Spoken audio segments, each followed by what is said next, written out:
So hey guys, today is a very unusual show here that I decided to do because my very good friend that I met a couple years ago, Victoria, she had a very peculiar experience.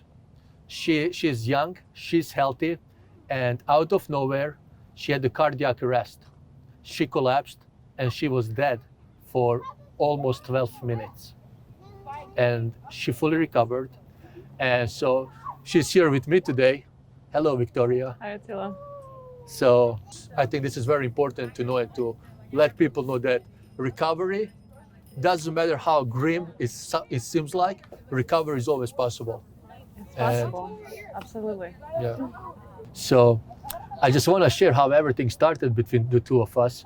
I was last year in Korea, and I remember I met her before I left, and we had a very good chemistry. We ended up talking about spirituality and, very enlightening conversation I had.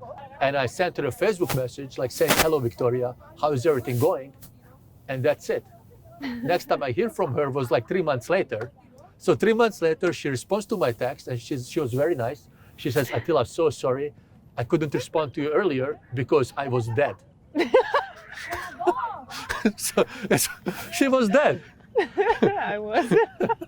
So this was my reaction. I'm laughing because I don't know if she's joking, if she's pulling some prank on me, but I wasn't joking. But before we jump into the thing, tell us, where did you come from and why did you come to America? I came from Russia, Moscow. I came for a good life by the beach. Like to live by the beach. Yeah. Yeah, similar to me, I've always wanted to live by the beach. And how do you feel about it? What is it right now? Almost March. It's super cold in Russia. And look at us here by the beach, enjoying the sunset. The sun is lighting up your blonde hair, so Dragan can have some really good footage of it. Tell us, how did this happen? So it was basic evening, and my friend was cooking dinner, and all of a sudden I just fell down. He called 911, started doing CPR. 12 minutes I was dead without any heartbeat, and then I was in coma. So they put me into induced coma, which calls like cold coma. And I spent 4 days in this state. So they basically gave me 4 days in this mode to save the cells of my brain, which to save what left, because I passed the time of the cells to survive. So they were trying to do whatever they could to save something, So when I was sleeping, doctors didn't have a good prognosis for my family and for my friends. They were saying that we do everything best what we can, but we can't guarantee that she will come back and she will not have to start learning how to speak again. And I came back, and like I said, that I responded right away, and even in English language. And when I came back, it's hard to explain what was that feeling, because I didn't understand what I see, who I see. There was my close friend in that moment when I came back to my consciousness. How much do you remember those 12 minutes you were dead for? Well, in that place where I went, there's no time, and there is no such thing as 12 minutes. There is eternity. It's just it just doesn't exist there. You don't have body there. You're like nothing. There's no thing, no body, but at the same time you're everything. Were you aware of who you are, your personality? I was totally aware. I would call it you're a consciousness.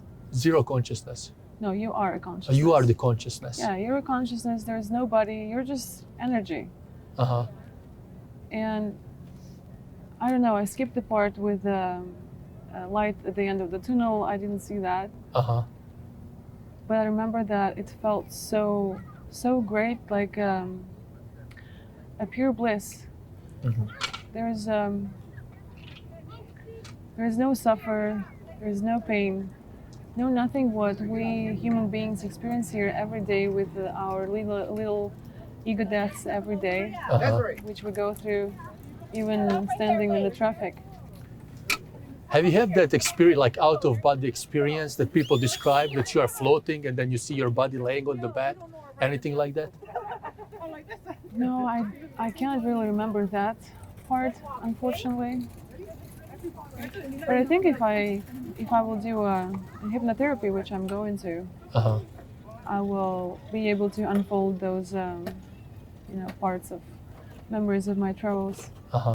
You wake up, you come back to life in the hospital, surrounded by doctors. What do they do? How do they treat you? Because you said you got defibrillator, bypass, defibrillator. Yeah. Can I see it? Sure.